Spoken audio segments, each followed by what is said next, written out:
this summer with this Sasquatch entity some of you know as Camus. I didn't realize I was in contact with this person. I have a proclivity to Native American traditions through my whole life. I was engaging with the forest and the animals, and I was calling this entity Forest Keeper. I'd look to the forest before I'd enter the forest and say, Forest Keeper, I ask for your protection. I ask for your knowledge and wisdom as I enter the forest. And like a computer, that would be me logging on to the entire network of the system and engaging data and flowing back and forth so this dialogue is going. But I didn't realize I was talking to Sasquatch at that time. And it turns out I was, and this relationship has continued. So now, over this last summer, all of us is all moving so quickly. We're all having these profound mystical experiences. We're moving into galactic consciousness, whereas we had an awareness of our planet and the ability to share in this collective mind. And now we're graduating and very quickly growing into this greater consciousness where the same network, if the world is one mind, is a smaller representation of the whole mycelium or network of the universe. Birkeland currents in science, as they're calling it right now. Science is finally cluing in. They're going, okay, yeah, we see what you guys are doing. So now we're being able to put this stuff into words, and we're having these experiences. I'd like to share some of the things that I've been learning from Camus and the natural side. When I speak of Camus, I'm talking about the entire forest as one unit. There's an entity interfacing with me, giving me instructional information, but like Kelly said, there could be a little white feather that shoots down from the sky when you're letting go and giving a tear. You know, that's Camus and the whole forest of that natural matrix, of that natural reality, where a chickadee pops by and opens your heart at the exact moment when you choose something quite different, and the nature validating that you are on the right track. We're here, we're listening to you. And the telepathic communication seems like a lot of people here are pretty versed in the whole telepathy thing. The entire universe works on telepathy. Humans are the only ones that seem to have a problem with it. It's pretty much a rhetorical requirement, and everyone has permission and full ability. It's already operating. It's just a matter of exercising it and asking. So here's a tool to go on this tangent right now. Kelly mentioned the interfacing where you have to ask. You forget to ask. That's a very important. You're familiar with the concept of free will, sort of like in Star Trek, where you have the prime directive. You can't invade on free will or interfere with a developing society. That's totally real. But my point in this is to ask. So when I'm interfacing with Camus or interfacing with Star Nation, I ask for assistance in whatever arena I choose. So there's that connection. Just like a cell phone. Hi, I ask to be connected with you. In my mind, I see a picture of their face and my face in my mind. We put them together. The cell phone connection's tight. We're in dialogue. So that's, many of you probably already discovered that, but the literal word interface means putting those signature images together and having a direct connection. You can do that anywhere, anytime, any place in the universe. We all have a cell phone to the universe, and that's a basic version of how it works. So that's how we're operating with a lot of these entities, is we make these cell phone calls, and they give us this assistance, which is helping us through our ascension right now. Whatever you want to call that. We're growing very quickly. We're in a different sector of space right now, which is a very high intensity. I'm sure you've all noticed like how crazy it is out there right now, and how much turmoil within ourselves comes out. Myself, I'm empathic, so by that I'm sensing a lot of things around the globe, and I like to travel in those directions in my consciousness with assistance from Camus and Star Nation and all these other entities that are part of our greater family that are making themselves known. But specifically this last summer, the Earth is in great danger right now, and many of you know about this concept of timelines, the Hopi rock. Yeah, you see a little timeline split where Big Brother goes on this other timeline. You guys know about this Hopi split thing? Yeah, yeah. Okay, yeah, good. And we're going on this other path where we follow the Earth and assist her as a living entity and bring her back to her true magnificence. So I'm feeling that hard right now. Are you guys? Yeah, yeah, okay, good, good. I'm glad we've got consensus on that, because it's happening. And this window is now the things that you do, the things that I do and think are affecting the universe. And the good news is it's working. Like my recent contact with Star Nation, these experiences, I'll go into the experiencer part of this segment now with Star Nation. So, how many people here have seen lights in the sky? Yeah, okay, all right. So, for those of you that haven't seen lights in the sky, you're talking to what we would call ETs, but that's kind of a weird way to think about it. They're very much like you or me. The entities I'm in contact with have the same bodies as you and me. They look exactly like us, but they've got some crazy technology beyond your wildest imagination. Picture having a time machine, and what we call a UFO, that's essentially a time machine. And they're here in this moment right now, and they're aware of all moments in all of your past or your history. So the time that you were born is happening right now. The time that you have expired is happening right now. They could go anywhere within that loop of all possibilities, not only in this dimension, but in all realities. I'm seeing some of you scratching. Is it a bit much? Because it is. These are some of the things that we're getting downloads from. Truth trauma. How many are familiar with that word? Truth trauma? Yeah. Meaning that the package of data that you're interfacing with is so mind-blowing that it can hurt your body. So when these entities are interfacing with us, they know just how much you can take. So picture if you had a time machine, you'd know what you're doing in the past, present, or future. So it'd be very easy to know where I'd be going in my recovery or growth or whatever I'm moving on to. So they're there to assist you, not give you too much, but know that they can push you to grow beyond your immediate level, because we're pretty resistant as human beings.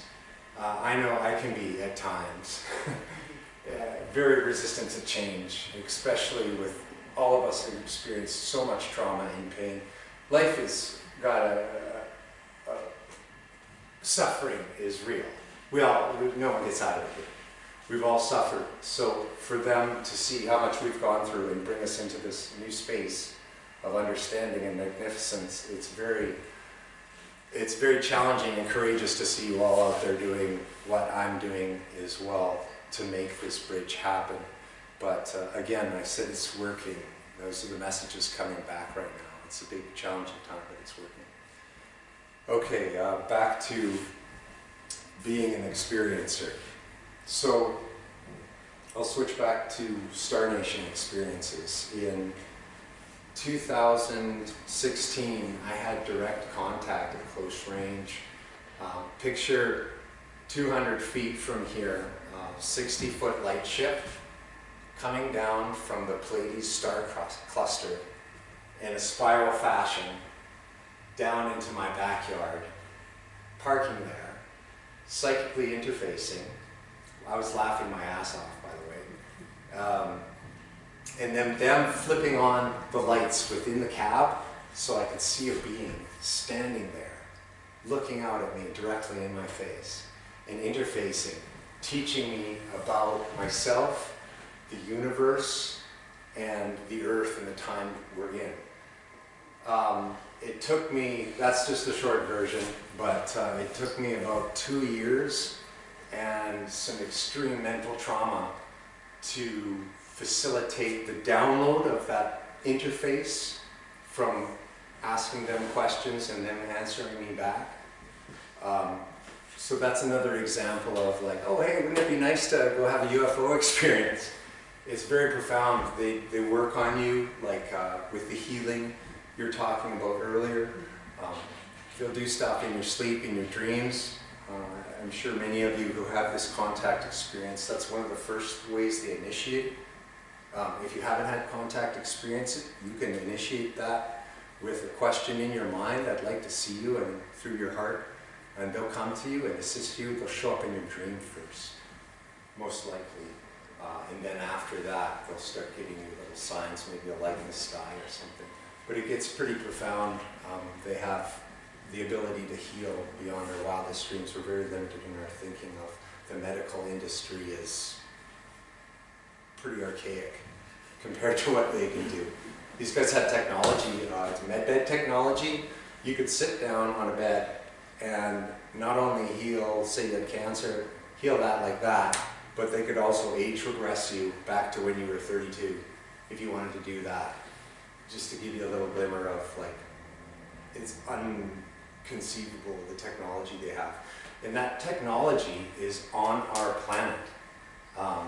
From interfacing with these folks, that is coming to us soon. Our governments have that, many versions of that technology as well.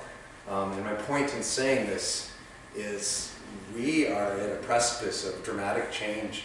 Picture if we wouldn't have to have gas and oil. Picture if you wouldn't have to pay for heating your house. Picture if you wouldn't have to have money, that you had a replicator. All the Star Trek analogies are true. It's just a dumbed down version of what's really available out there. So we have this potential coming to us, but the hard part about this potential is it's up to us. We're responsible. One of the main points I want to hammer home here for you with this data packet is this story is about you. That I point up at these guys when the ships come by, I point up at them and say, aren't you fantastic? Can you give me some information to help my little life here? And they're looking at me going, you're fantastic. Every one of you are fantastic. We have no idea the potential within us.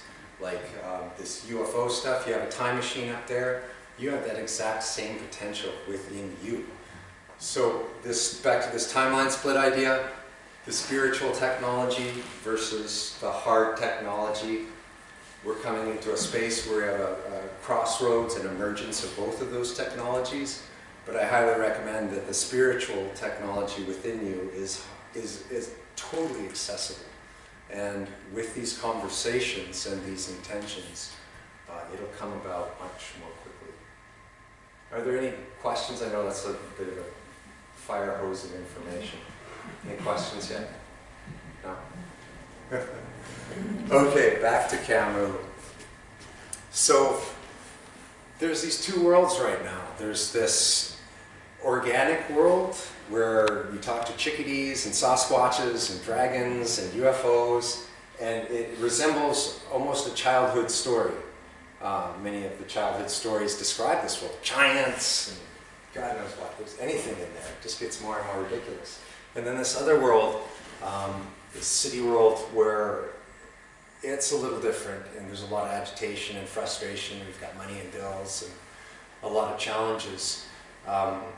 Over in this world, I don't have the arguments with the chickadee. I don't see them asking me for bills.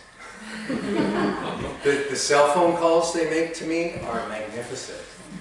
You know, it's nothing but joy and love.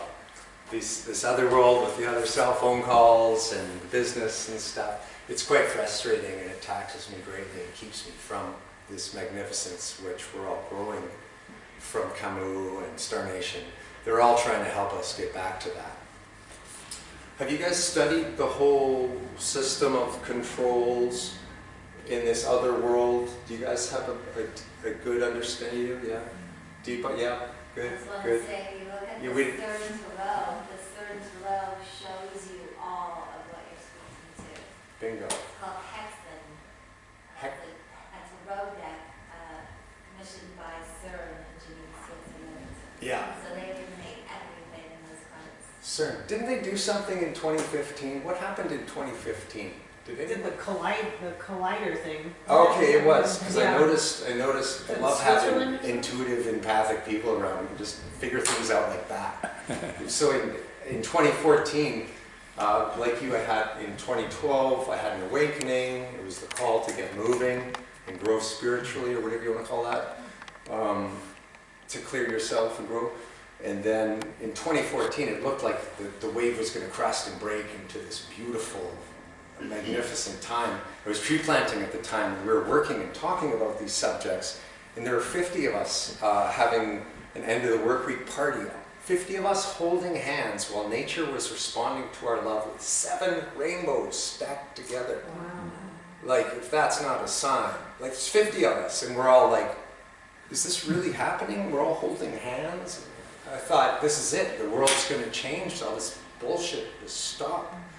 And then in 2015, I don't know what happened there, the CERN thing and a bunch of other things, I think. And then it's led up to this point now where we're in the best of times and the worst of times. The Earth is dying.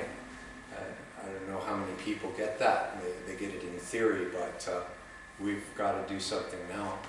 And our hearts are a huge barometer to make this happen. So cleaning your room and taking good care of yourself, treating yourself with kindness, is going to reach outward not only to your immediate family and friends, but to the universe. It's another thing I've gotten from these guys. They're so powerful. Every prayer you send is heard like a ripple throughout the universe. Every cruel thought you have towards your friend or yourself is a bullet. And that's what war looks like out there, is our little thoughts collectively grow into that. So we're making this transition into recognizing how powerful we are. And it's so worth it. I'm sure you all have gone through those experiences and seeing the value in putting forth our good efforts towards loving and respecting each other. Where are we at here? Well, Half an hour? speeches to yeah, you got Okay. So back to Star Nation. These beings that are friends of mine, they come from the Pleiadian star cluster. There's a bunch of planets in there. The Pleiadians is kind of like saying, you know, Earthlings are all from our galaxy. There's many different planets in there. So in the Pleiades, there's multiple stars, and they all have little representatives that come down here. But these guys, I mentioned they look like us, you know, exactly like us, they talk like us. When they psychically interface, I joke around a lot, it's not very formal. Like, they'll show up, I'll be in my room, I'll say I'm getting tapped on my shoulder, and they'll be like, hey, come outside, and I'll come outside. And I'll look up into the sky, and there'll be a little light in the sky, and I'll be, hey, there you are, great to see you. And one example from this summer, Bo and I were having some ridiculous contact with Camus, a bunch of ET races of many different shapes and sizes, some of that didn't look like us at all, but were very friendly. You saw, yeah. And so the ship, you see the light in the sky, it stops, and then it comes in close. And I don't know if you're familiar with how these ships works. They have a luminous drive, a superluminous drive. They can go beyond the speed of light in the amount of power they put through. So it has a little force field around it. That's the white light you see in the sky.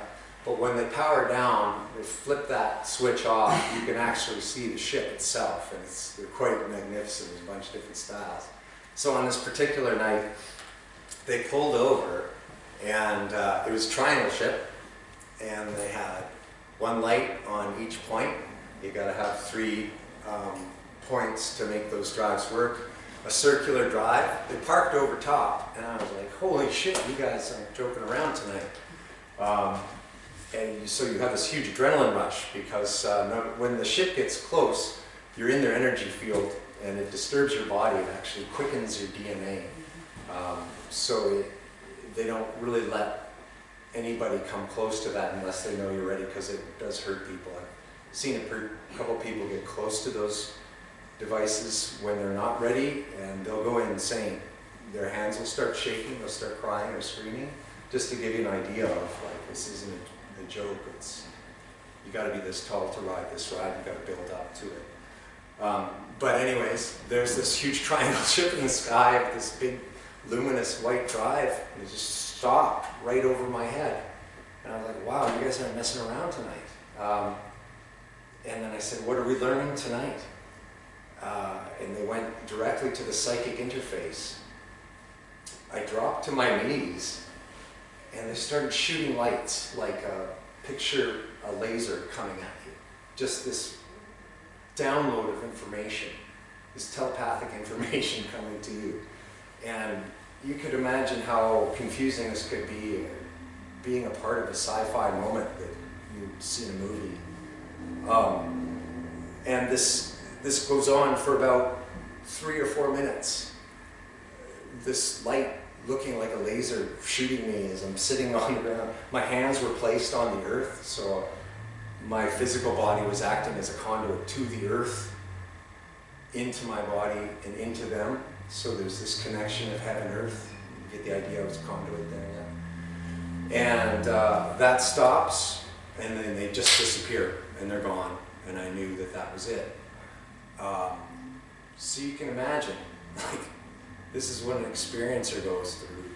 Like, I know a lot of people in this group have had these style and worse of experiences. So that's part of this almost military style war going on right now, war for consciousness. How many people understand that concept when I speak of that? War on consciousness? Yes? Yeah? You guys back there get that idea? Yeah, okay, cool. Good. Oh, I love being around high-level people. It's exciting. We're growing very quickly. Have you guys noticed that? This last little bit, there's a rise. Like, my energy has risen. Has anybody discovered any mystical abilities, super abilities within themselves? Like, we have telepathic ability, telekinesis. Has anybody seen or known anyone that's done that? Yeah, I'm telekinesis. I can move metal with my hand, energy. I don't know chakras. As you grow in these concepts and learning, you get these magical abilities. Look at the East Indian text from the Vedas. They describe them all there. But I just want to give you the idea that that's fully accessible to you on this path. It's far-fetched, I know, and a bit much, but it's a very real thing. Healing ability will be one of the most obvious ones. The ability to heal yourself and other people with your chi energy, or whatever you want to call that. Yeah. Pretty sci-fi, eh? Isn't it a bit much? Like, sometimes I just sit there and stare at a wall.